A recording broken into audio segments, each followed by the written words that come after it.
मैं कौन हूं, इस संबंध में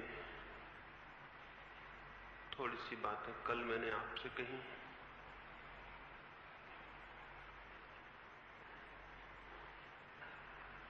ज्ञान नहीं बल्कि अज्ञान,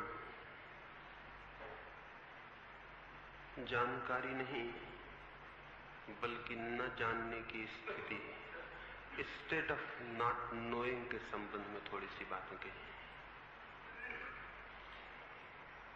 यदि हम उस ज्ञान से मुक्त हो सकें जो बाहर से उपलब्ध होता है, तो संभावना है उस ज्ञान के जन्म की जो उपलब्ध नहीं होता बल्कि आविष्कृत होता है, उघड़ता है, भीतर छिपा है और उसके पर्दे टूट जाते हैं और द्वार खुल जाते हैं। इसलिए मैंने कहा ज्ञान से नहीं बल्कि इस सत्य को जानने से कि मैं नहीं जानता हूं। मैं नहीं जानता हूं, इस भाव दशा में ही कुछ जाना जा सकता है। मैं नहीं जानता हूं, ये स्मरण, ये स्मृति जैसे जैसे घनीभूत और तीव्र होगी वैसे वैसे मन मौन होता चला जाता है, निस्तब्ध और निशब्द हो जाता है, क्योंकि सारे शब्द और सारे विचार हमारे जानने के भ्रम से पैदा होते हैं। मैं कौन हूं, ये प्रश्न तो हो, लेकिन कोई भी उत्तर स्वीकार न किया जाए। उस निषेध में, उस नेगेटिव माइंड में, उस मनस्थिति में जो भीतर सोया है वो जागृत होता है।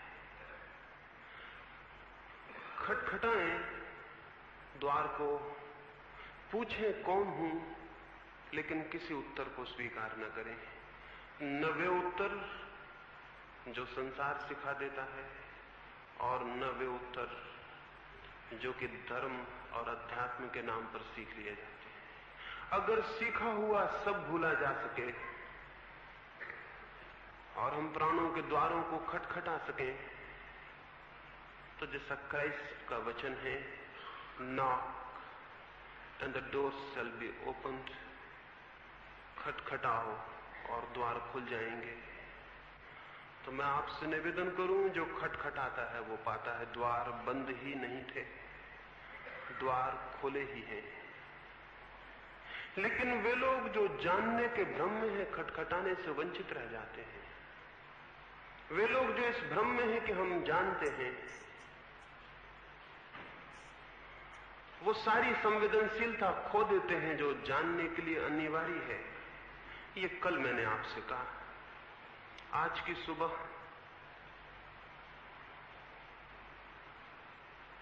कल तो अज्ञान के लिए कहा, आज की सुबह रहस्य के लिए थोड़ी सी बातें कहना चाहता हूं। मन इस स्थिति में हो कि मैं नहीं जानता, तो सारा जीवन एक रहस्य, एक मिस्ट्री की तरह उद्घाटित होने लगता है। और मन इस स्थिति में हो कि मैं जानता हूं, क्योंकि गीता मुझे स्मरण है और उपनिषद मुझे ज्ञात है और शंकर और रामानुज और वो सब मुझे मालूम है, इसलिए मैं जानता हूं। शब्द मुझे ज्ञात हैं, श्रुतियां मुझे ज्ञात हैं, इसलिए मैं जानता हूं। ऐसा जो मन है वो जीवन के प्रति रहस्य के बोध को खो देता है। उसे जीवन में फिर कोई रहस्य नहीं मालूम होता। उसे जीवन फिर एक मिस्ट्री की भांति दिखाई नहीं पड़ता। उसे सब ज्ञात है। इसलिए जो अज्ञात है हमारे चारों ओर, वो उसके हृदय को फिर स्पंदित नहीं करता, और सब कुछ अज्ञात है। वो बच्चा जो आपके घर में पैदा हुआ है, ज्ञात है आपको। वे आंखें जो आपकी पत्नी की हैं, परिचित हैं उनसे आप। वो मित्र, वो पड़ोसी, या वो पत्थर जो सड़क के किनारे पड़ा है, या वे पौधे जो आपके भवन के पास खिलते हैं, वे फूल या आकाश के तारे या सुबह पक्षियों के गीत, क्या ज्ञात है? किस चीज को हम जानते हैं? सब कुछ अज्ञात है, सब कुछ अज्ञात है। और वो सब यदि अज्ञात है तो सब एक अद्भुत रहस्य से मंडित हो जाता है। उस रहस्य का जो बोध है वो धार्मिक चित्त का पहला लक्षण। रहस्य का जो बोध है वो धार्मिक चित्त का पहला लक्षण है। उस व्यक्ति को ही मैं अधार्मिक कहता हूं जिसके जीवन में रहस्य का कोई बोध नहीं है। उस व्यक्ति को ही अधार्मिक कहता हूं जिसके जीवन में रहस्य का कोई बोध नहीं है, जिसके जीवन को अज्ञात मंडित नहीं किए हुए है, जिसे चारों तरफ से अज्ञात स्पर्श नहीं करता है, जिसे चारों तरफ रहस्य के अनंत अनंत द्वार दिखाई नहीं पड़ते हैं। वो व्यक्ति अधार्मिक है। और हमारे सारे सिद्धांतों ने हमारे मन को इस भांति कस लिया है कि हर चीज की व्याख्या उपलब्ध हो गई है, इसलिए कुछ भी अज्ञात नहीं रहा है। हम सब कुछ जानते हैं। उस शेख चिल्ली का मुझे स्मरण आता है जो किसी गांव में था। वो सब कुछ जानता था। बड़े अच्छे लोग होंगे जिन्होंने कहा कि वो शेख चिल्ली था, क्योंकि जो सब कुछ जानता है वो शेख चिल्ली होगा ही, वो पागल होगा ही। वो सब कुछ जानता था, ऐसी कोई बात न थी जो उसे ज्ञात न हो। फिर उस गांव के राजा के भवन में चोरी हो गई। सारी राज्य की शक्ति लग गई चोरी की खोज में, लेकिन चोर का कोई पता नहीं चल सका। कोई सूत्र हाथ में नहीं आते थे कि चोर का पता चल जाए। सारे जासूस थक गए और परेशान हो गए, और तब गांव के लोगों ने कहा कि अब और कोई रास्ता नहीं है, हमारे गांव में एक ज्ञानी है, उससे पूछ लिया जाए। ऐसी तो कोई बात ही नहीं है जो उसे ज्ञात न हो। उस शेख चिल्ली को राजदूत भेजा गया। वो जैसे विचारक बैठते हैं वैसी मुद्रा में बैठा हुआ था। रोडिन का चित्र देखा होगा आपने, मूर्ति देखी होगी, द थिंकर। या तो शेख चिल्ली को देख के बनाई होगी रोडिन ने, या रोडिन ने वो मूर्ति देख ली होगी, इसलिए वो वैसा हाथ लगाए बैठा हो। कुछ ना कुछ दो में से एक हुआ होगा। वो वहां सोच विचार की मुद्रा में बैठा हुआ था। सोच विचार की मुद्रा से ज्यादा बचकानी और चाइल्डिश कोई बात नहीं है। वो राजा का राजदूत गया, उसने कहा कि चोरी हो गई भवन में, पता है? उसने कहा ऐसा क्या है जो मुझे पता ना हो? राजदूत उसे सम्मान से राजमहल ले गए। राजा ने पूछा, पता है भवन में चोरी हो गई है, बहुत बहुमूल्य सामान चोरी चले गए हैं, और राज्य के सारे जासूस और खोजबीन करने वाले कोई पता नहीं पा सके हैं। उसने कहा क्या है जो मुझे ज्ञात न हो? राजा प्रसन्न हुआ। उसने कहा फिर बताओ किसने चोरी की है? उस शेख चिल्ली ने कहा एकांत में बताऊंगा, अकेले में, द्वार बंद कर ले, क्योंकि खतरा है मैं नाम लूं किसी का और बताऊं फिर कल मैं मुसीबत में पड़ जाऊं।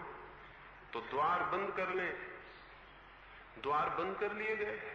राजा अकेला रह गया। फिर भी दीवारें सुन सकती हैं, इस डर से उसने राजा के कान के पास मुंह रखा, जैसे गुरु कान में मंत्र देते हैं ना चुपचाप कि कोई सुन ना ले, कोई देख ना ले, किसी को पता ना चल जाए। वैसे उस शेख चिल्ली ने कान के पास मुंह रखा और कहा बता दूं? देखिए किसी को बताइएगा तो नहीं, मुझे झंझट में तो नहीं डालिएगा, बता दूं? राजा ने कहा बताओ भी।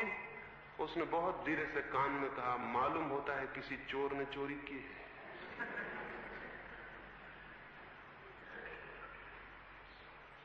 और हमारे दार्शनिक क्या करते रहे और हमारे धर्म चिंतक क्या करते रहे और वे सारे लोग क्या करते रहे जो कहते हैं कि ईश्वर ने दुनिया को बनाया। उनका मतलब क्या?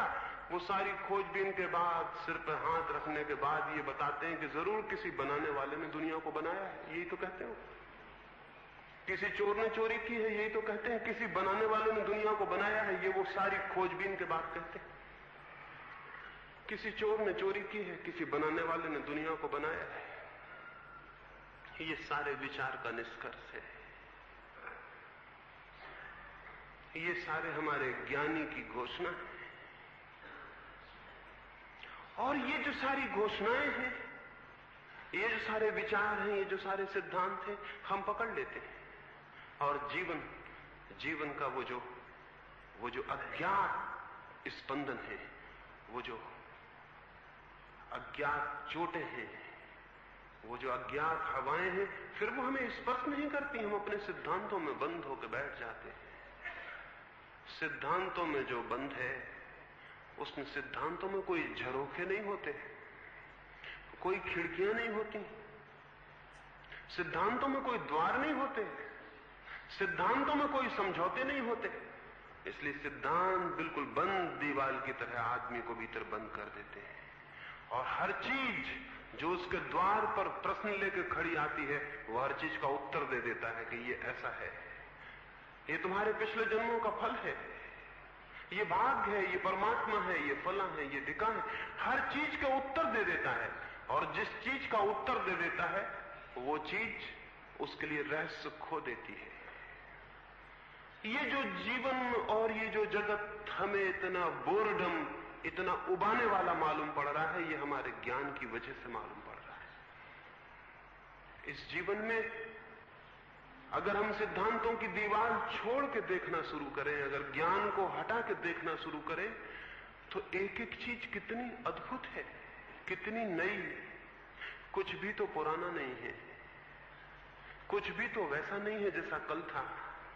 आज सुबह जो सूरज उगा है वो कभी भी नहीं उगा था और फिर कभी नहीं उगेगा। और आज सुबह जो हवा चली थी वो कभी नहीं चली है और कभी नहीं चलेगी। और आज सुबह जो फूल खिले हैं वे पहली बार ही खिले हैं।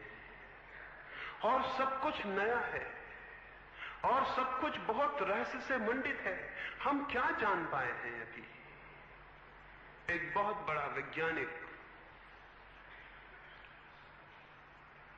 जिसने विद्युत पर सारे जीवन काम किया, बिजली के अध्ययन में, एक छोटे से गांव में विश्राम करने के लिए ठहरा हुआ था। उस गांव का स्कूल था छोटा। उस स्कूल के बच्चों ने, कुछ विज्ञान के बच्चों ने कुछ चीजें बनाई थी, कुछ छोटे छोटे उपकरण बनाए थे। स्कूल का जलसा था और स्कूल में प्रदर्शनी थी। वो वैज्ञानिक भी देखने चला गया। जिस बच्चे ने सबसे ज्यादा मेहनत की थी और बिजली के कुछ खेल खिलौने बनाए थे, वो बड़ी बड़ी उत्सुकता से उसे समझाने लगा कि ये कैसे बनाए गए हैं, कैसे काम करते हैं, क्या क्या इनकी खूबी है। वो वैज्ञानिक बहुत बहुत उत्सुकता से सुनने लगा। उस बच्चे को तो पता भी नहीं था कि विद्युत को उतना जानने वाला जगत में शायद कोई दूसरा आदमी नहीं है। तो वो बच्चा और प्रसन्नता से सारी बातें बताने लगा। सारी बात हो जाने के बाद उस वैज्ञानिक ने पूछा, बेटे एक बात पूछूं, ये बिजली क्या है, ये विद्युत क्या है, ये इलेक्ट्रिसिटी है क्या आखिर? वो लड़का बोला, ये तो हमें ज्ञात नहीं। उसके प्रधान अध्यापक ने उस लड़के को कहा, तुम्हें पता नहीं, तुम बताए जा रहे हो। ये तो विद्युत को जानने वाला सबसे बड़ा व्यक्ति है जो जीवित है। लेकिन उस सबसे बड़े व्यक्ति ने क्या कहा? उसने कहा, जो ये बच्चा कह रहा है कि विद्युत को हम जानते नहीं, मैं भी यही कहूंगा, विद्युत को हम जानते नहीं। हम क्या जानते हैं? ये जो चारों तरफ जीवन है, जो सामने द्वार पर एक पत्ती खिली है, उसको भी हम जानते हैं। एक बीज कैसे अंकुर हो जाता है उसको हम जानते हैं। एक बीज कैसे फूल बन जाता है उसको हम जानते हैं। कुछ भी नहीं जानते हैं। आकाश में तारे हैं और जमीन पे पत्थर हैं और फूल हैं और मनुष्य हैं और आंखें हैं। क्या हम जानते हैं? एक गीत का जन्म होता है भीतर, उसे हम जानते हैं। हम कुछ भी नहीं जानते, लेकिन जानने के भ्रम के कारण जीवन का ये रहस्य हमारे प्राणों को आंदोलित नहीं कर पाता है। इसलिए जानने का भ्रम छोड़ दें तो रहस्य का बोध जन्मता है, और जिस जीवन में रहस्य का बोध पैदा हो जाता है उस जीवन में ईश्वर के आगमन की शुरुआत हो जाती है। जिस दिन रहस्य की पदचापें सुनाई पड़े और जिस दिन मन के द्वार पर कोई अज्ञात आके खड़ा हो जाए जिसे हम न जानते हों और हमारा पूरा हृदय कह सके कि मैं नहीं जानता हूं, और उस अनजान अतिथि का स्वागत कर सके, उस दिन जानना कि धर्म का जीवन में प्रवेश हुआ है। लेकिन हम तो ज्ञान के द्वार बंद किए बैठे हैं, और जो जितना ज्यादा ज्ञान के द्वार बंद किए बैठा है उतना ही बड़ा पंडित है, उतना ही बड़ा ज्ञानी है। तो कल मैंने पहली सीढ़ी की बात कही, अज्ञान का बोध। आज दूसरी बात कहता हूं, रहस्य का जन्म। लेकिन चाहे धर्मशास्त्री हो, थियोलॉजिशियंस हो, चाहे गणितज्ञ हो, चाहे और तरह के शास्त्री हो, चाहे वैज्ञानिक हो, जिनने भी जीवन के रहस्य को नष्ट किया है या ऐसी बातें फैलाई हैं कि उनके जाल में हमें जीवन का बोध, जीवन का अज्ञात नहीं स्पर्श करता है, उन सब ने मनुष्य के जीवन में दुख को गहन किया है, आनंद को छीन किया है, काव्य की संभावनाएं बंद कर दी हैं। ये जो सब चारों तरफ अज्ञात फैला है, इसके प्रति हृदय खुला हुआ होना चाहिए। लेकिन ज्ञान हमें रोकता है, और न केवल ज्ञान बल्कि ज्ञान के आधार पर खड़ी की गई शिक्षाएं हमें कठोर करती हैं, पाषाण बनाती हैं, संवेदनशील नहीं। और जो हृदय जितना कठोर और पाषाण हो जाएगा, जितनी कम संवेदनशीलता हो जाएगी, उतना ही रहस्य उसके भीतर प्रवेश नहीं कर सकेगा। लेकिन उदासीनता को, कठोरता को हम गुण मानते हैं, वैराग्य को, दूर खड़े हो जाने को, अपने को बंद कर लेने को हम गुण मानते हैं। धर्म का कोई संबंध जड़ता से नहीं है। लेकिन एक आदमी जितना जड़ होता जाता है, जितना रस शून्य, संवेदन से हीन, इनसेंसिटिव, जितना ज्यादा जड़ कि उस पर किसी चीज का कोई संवेदना उसके भीतर नहीं होती, उतना ही हम मानते हैं कि ये गुण है। हम जीवन को गुण नहीं मानते, हम तो मरने को गुण मानते हैं। एक आदमी जितना मुर्दा जैसा होने लगता है उसको हम गुण मानते हैं। हमने इसकी बहुत पूजा की है, और हमने धीरे धीरे आदमी को पत्थर होने की शिक्षा दी है। एक व्यक्ति के बाबत में सुनता था, उसकी पत्नी की मृत्यु हो गई। वो बड़े जाहिर बहुत प्रसिद्ध व्यक्ति थे, गीता पर उन्होंने बड़ी किताब लिखी। उनकी पत्नी की मृत्यु हुई।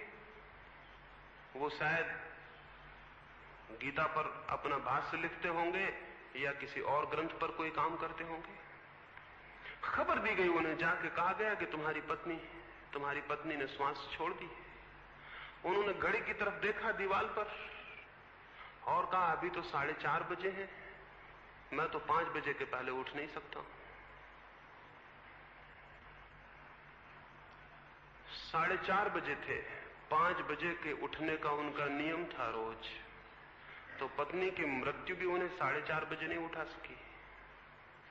फिर इसकी खूब प्रशंसा मैंने सुनी कि कैसे अद्भुत व्यक्ति हैं, कैसे संयमी, कैसे विरागी, कैसे अनासक्त। और मैं हैरान हुआ।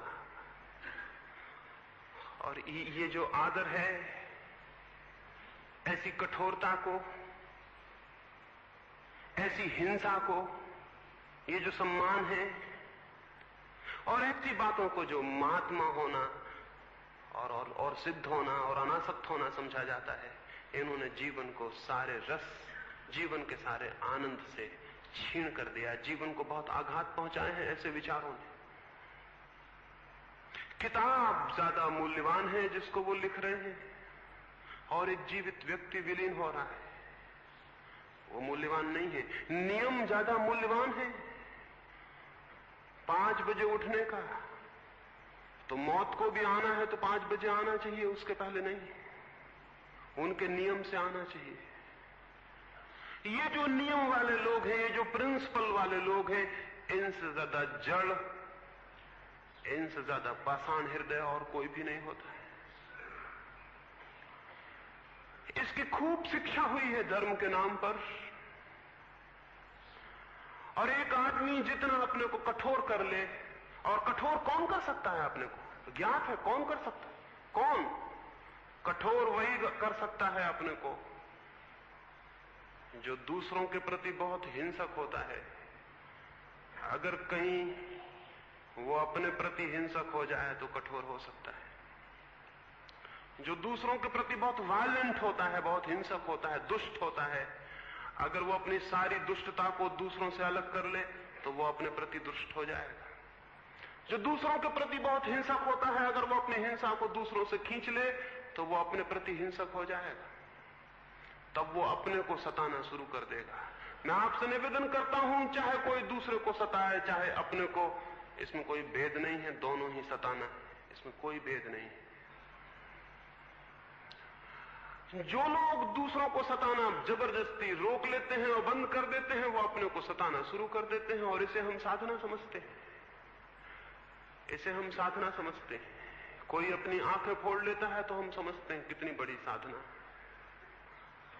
और कोई अपने शरीर को जलाता है और कांटों पर लिटाता है और उल्टा सीधा खड़ा रहता है तो हम सोचते हैं कितनी बड़ी साधना।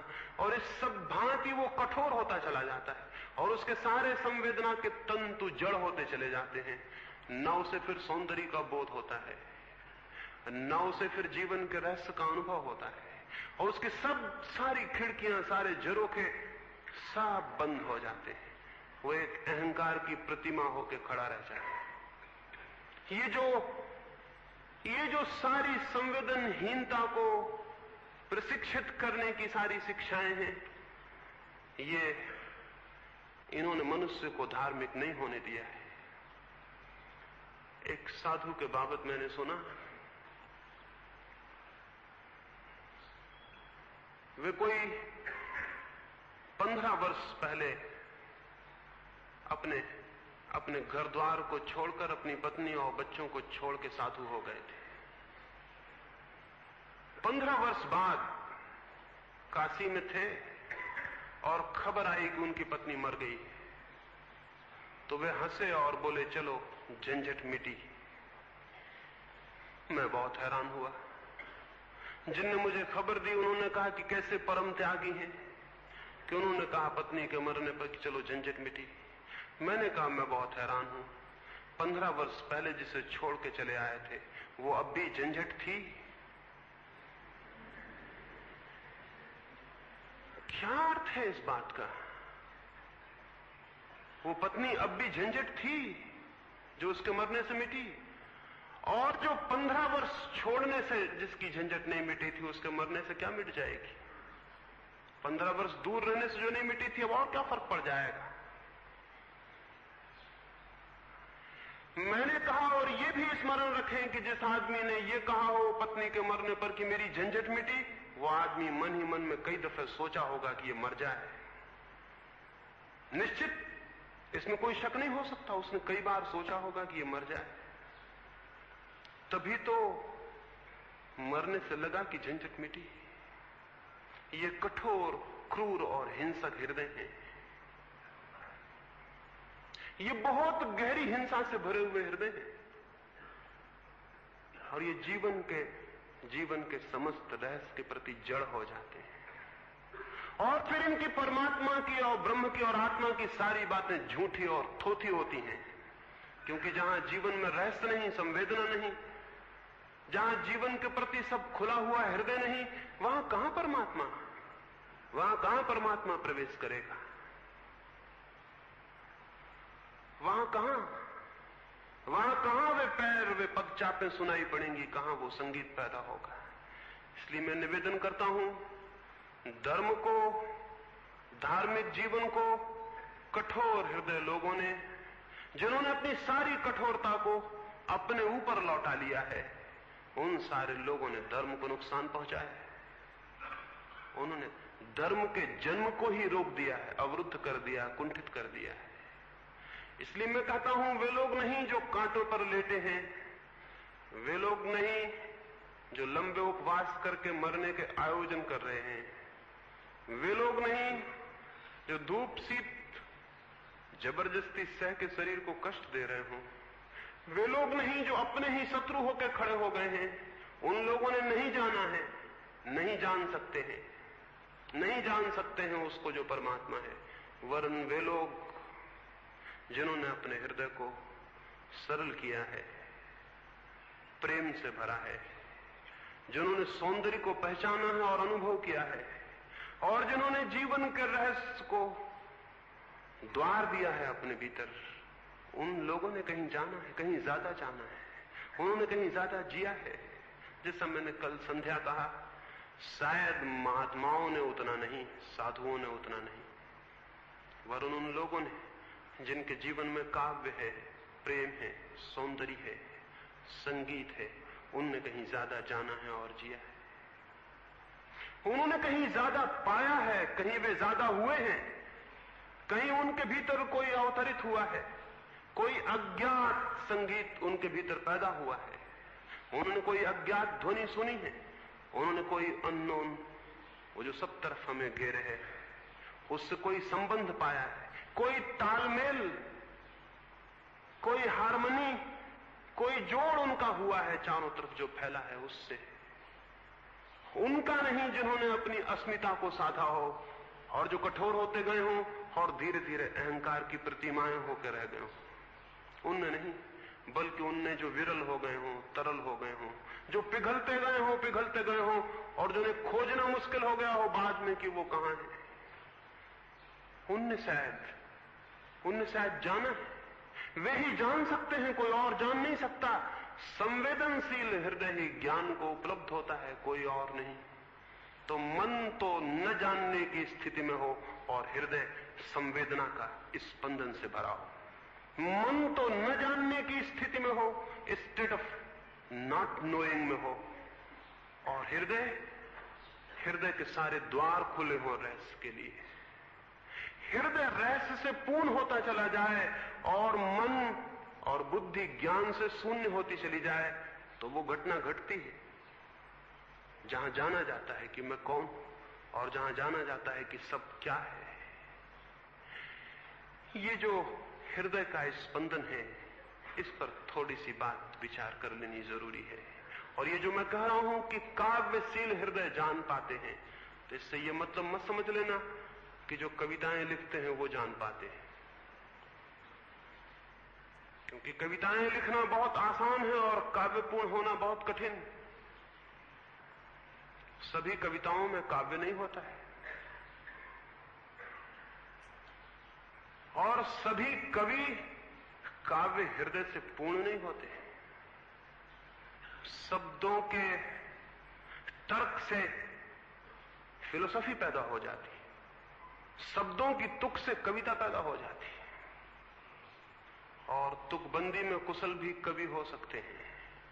कवि तो क्या, राष्ट्र कवि भी हो सकते हैं। तुकबंदी आनी चाहिए और दिल्ली में रहने का ढंग आना चाहिए, तो राष्ट्र कवि भी हो सकते हैं। कवि तो बहुत साधारण सी बात है। कोई शब्दों की तुकबंदी से नहीं कोई कवि हो जाता है। हृदय का तालमेल उस विश्व से जो हमारे चारों तरफ व्याप्त है, उस सत्ता से जिसमें हम हैं, और प्रतिक्षण उससे जुड़े हैं।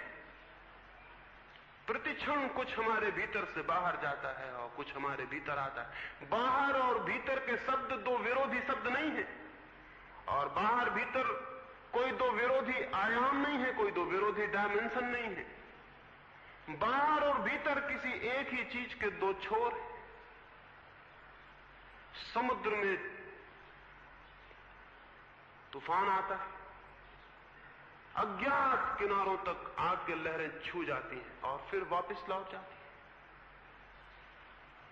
वही लहर किनारे को छूती है, वही फिर वापस लौट जाती है। एक ही लहर के दो छोर हैं, किनारा और सागर।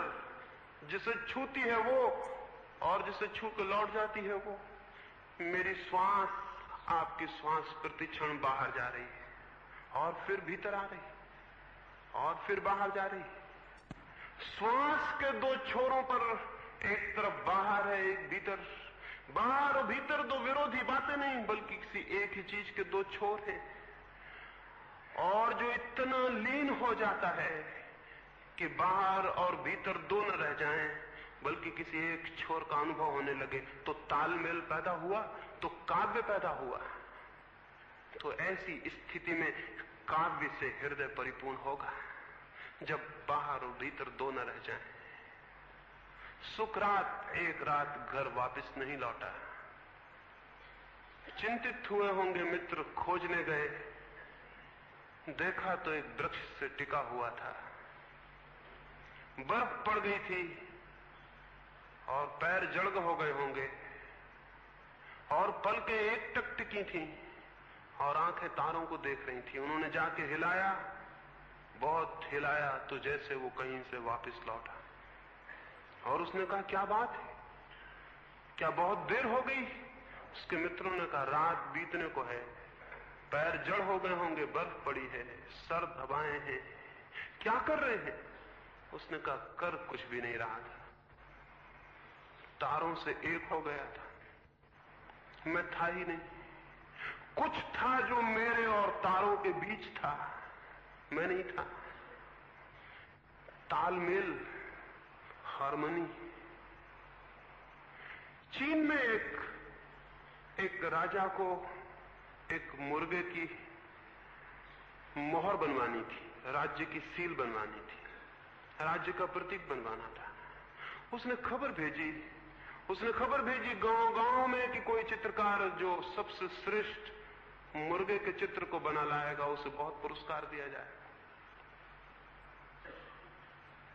एक वृद्ध चित्रकार आया और उसने कहा, मैं बहुत बूढ़ा हो गया हूं, हाथ मेरे कपते हैं, इसलिए शायद मैं तो चित्र नहीं बना सकूंगा, लेकिन राज्य को मैं अपनी थोड़ी सेवाएं अर्पित करना चाहता हूं। और वो ये कि जो चित्र आए, मुझसे पूछ लिया जाए कि कौन सा चित्र बना ठीक, कौन सा नहीं।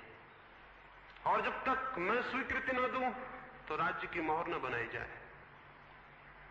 राजा खुद भी इस ख्याल में था कि कोई वृद्ध कला गुरु मिल जाए जो जांच सके, लेकिन बूढ़ा बहुत अजीब रहा होगा।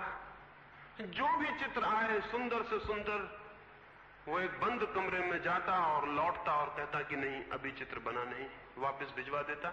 वर्ष बीता, 2 वर्ष बीता, राजा घबराया। उसने कहा, कोई चित्र कभी स्वीकार करोगे या नहीं? श्रेष्ठ और सुंदर चित्र आए हैं, आखिर अस्वीकार करने का मापदंड क्या है? कैसे जानते हो कि ये ठीक नहीं है? उसने कहा कि आओ।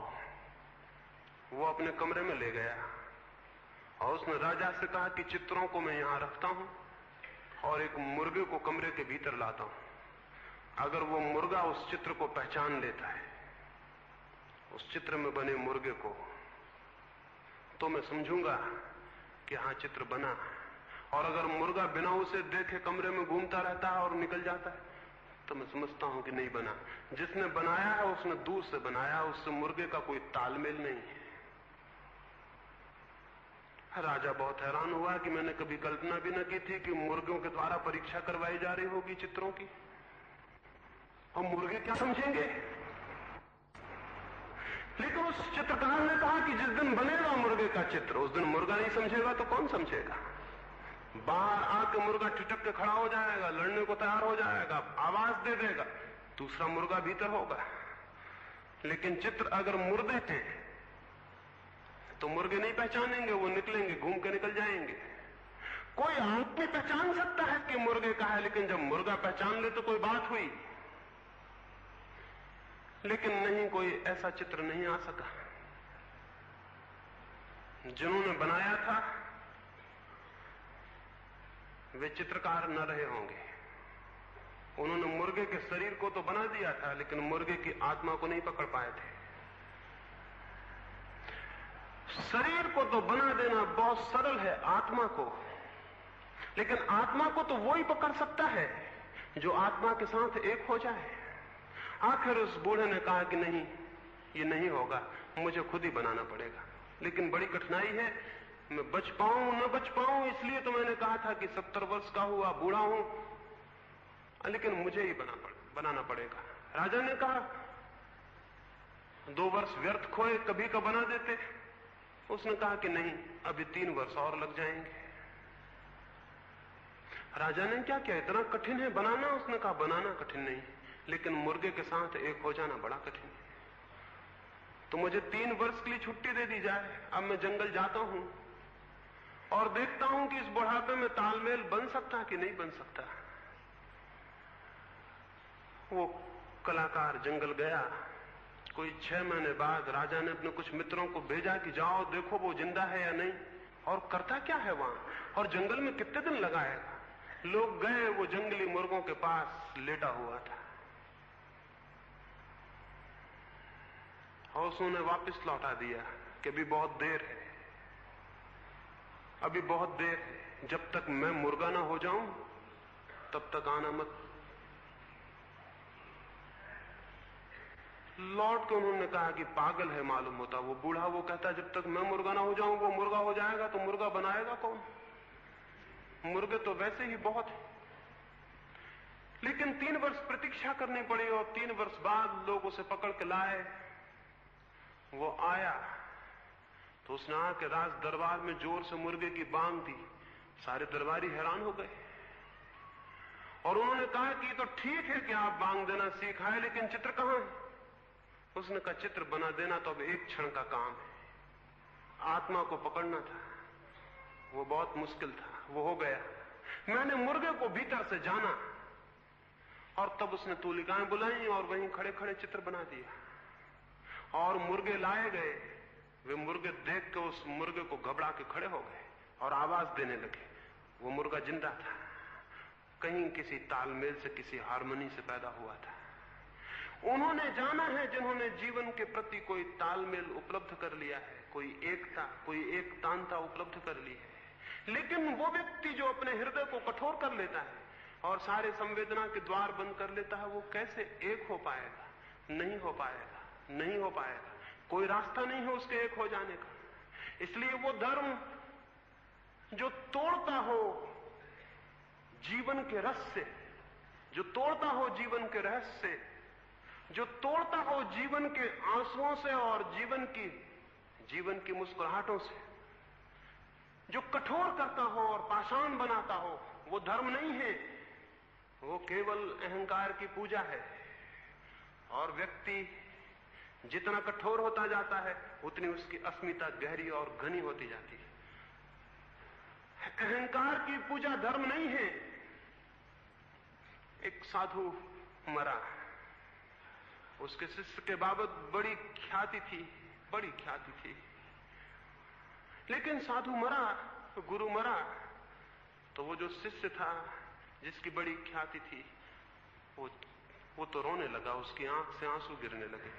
तो लोगों ने कहा ये क्या करते हो, रोते हो, और तुम तो कहते थे आत्मा अमर है और शरीर मर जाता है और रोते हो। तो उसने कहा मैं शरीर के लिए ही रोता हूं। कितना सुंदर था,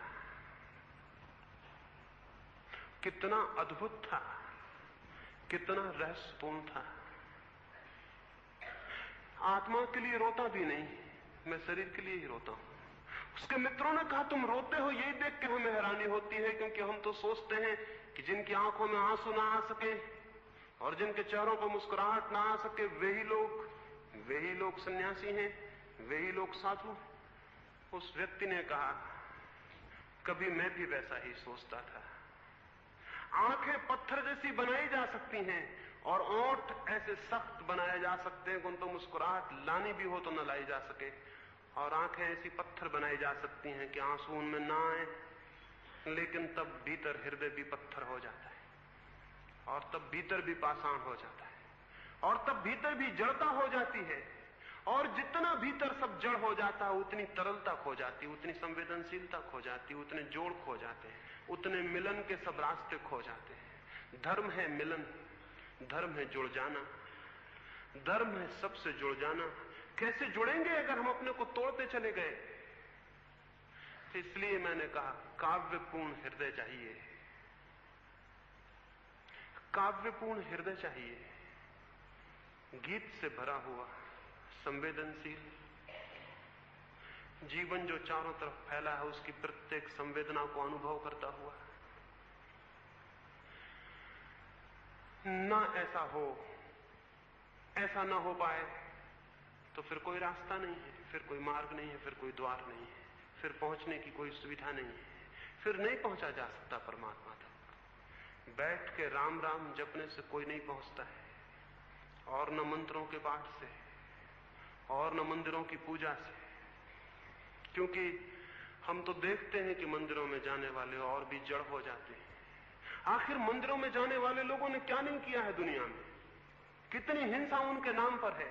हिंदू और मुसलमान के, जैन और बौद्ध के, ईसाई और पारसी के नाम पर कितनी हिंसा है, और मंदिरों और मस्जिदों के नाम पर कितनी हिंसा है, और इन मूर्तियों और इन ग्रंथों और इन संप्रदायों के नाम पर कितनी कठोरता है, कितनी हिंसा है। ईसाइयों ने कितने आदमी नहीं मार डाले, मुसलमानों ने, ये दुनिया के और धर्मों ने क्या नहीं किया है, कितनी हत्या नहीं की है, कितना खून नहीं किया है।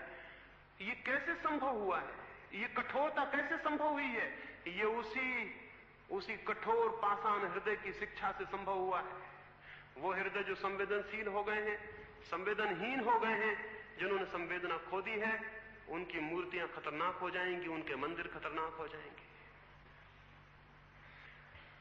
एक रात जापान के किसी मंदिर में एक युवक साधु आके ठहरा।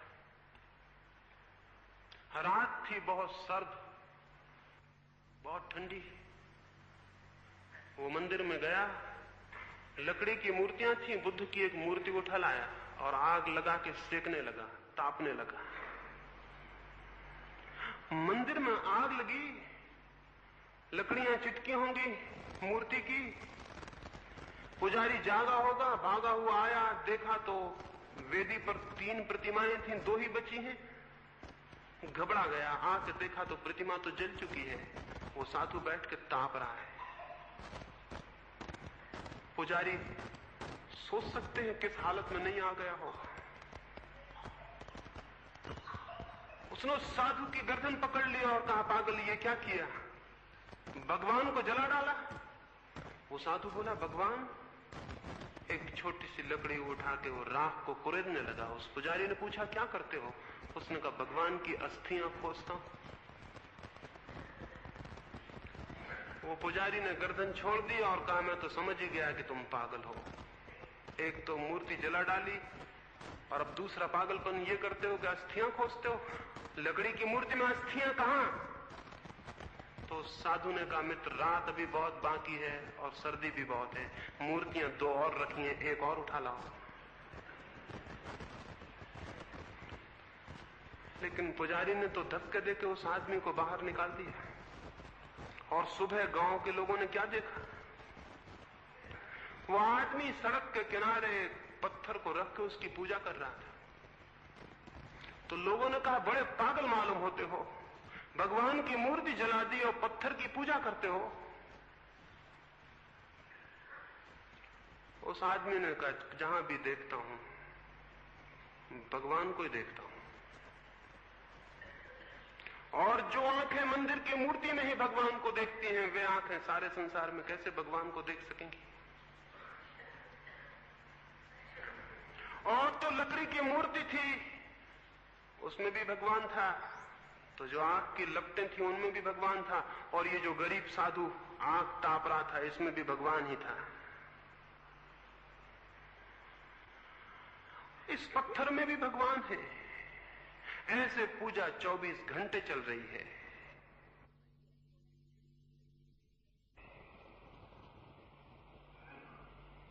जैसे हृदय संवेदनशील होगा, वैसे थोथी मूर्तियां तो जल जाएंगी, वैसे मन पर बैठे इमेजेस तो चले जाएंगे।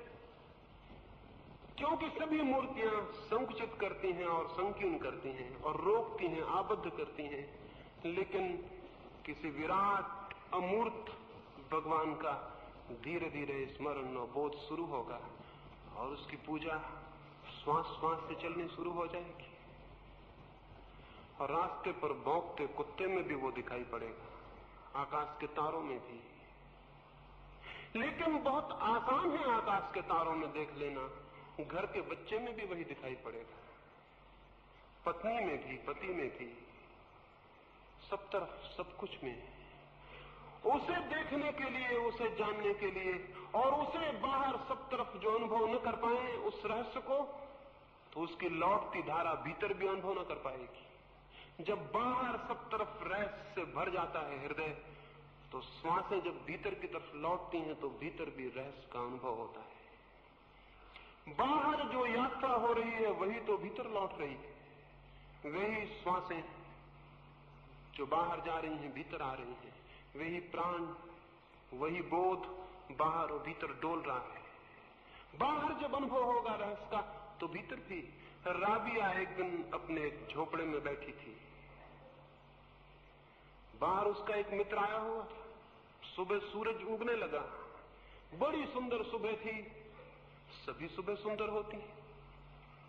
बाहर उसके मित्र ने चिल्ला के कहा, राबिया क्या करती हो भीतर, बाहर आ जाओ, कितना सुंदर सूरज उगा है, भगवान ने कैसी नई सुबह दी है, पक्षी कैसे गीत गाते हैं, आकाश कैसे रंग बिरंगे बदलियों से भरा है, आओ बाहर। राबिया ने कहा, हसन मैं तो बाहर भी रही हूं, मैंने भी सूरज उगते देखा, मैंने भी बादल चलते देखे, लेकिन क्या तुम भीतर आओगे? क्योंकि तुम जिसे बाहर देख रहे हो, जिसने उसे बनाया, उसे मैं भीतर देख रही हूं। उसने कहा, हसन कृपा करो तुम ही भीतर आ जाओ। ये जो बाहर है, इससे भी विराटतर, इससे भी सुंदर, इससे भी गहरा, इससे भी प्राणवान भीतर है। क्योंकि जितने भीतर घुसेंगे, क्योंकि वो भीतर मेरा नहीं है, वो सबका ही भीतर है। जितने भीतर घुसेंगे और जितने गहरे, क्योंकि वो मेरा भीतर नहीं है, सबका ही भीतर है।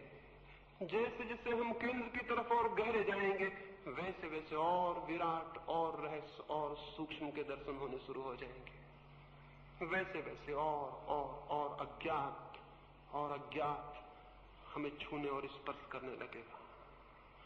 बाहर देखें, लेकिन सरल है कि बाहर से शुरू करें, सरल है कि बाहर से शुरू करें, सहज है कि बाहर से शुरू होने दें। कभी कोई सुंदर चेहरा देखा है? कहेंगे कि जरूर देखा है, और मैं निवेदन करूंगा कि नहीं देखा होगा। सुंदर चेहरे को देखने के लिए जैसी रहस्यपूर्ण हृदय चाहिए वो है।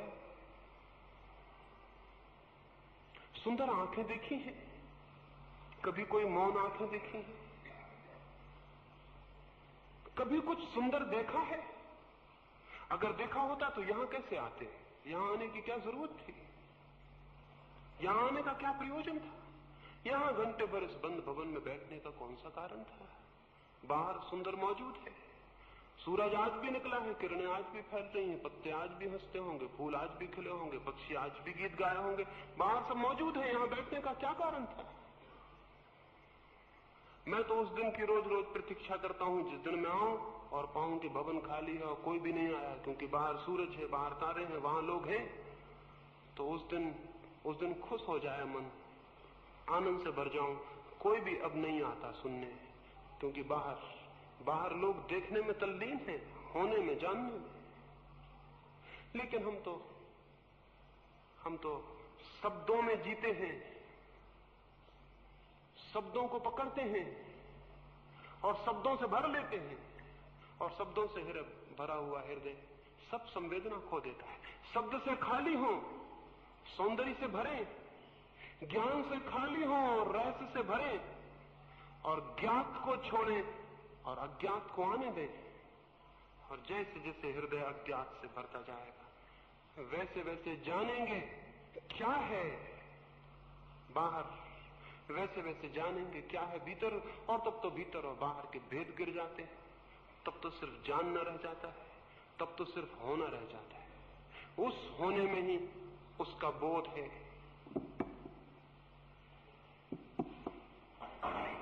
नहीं,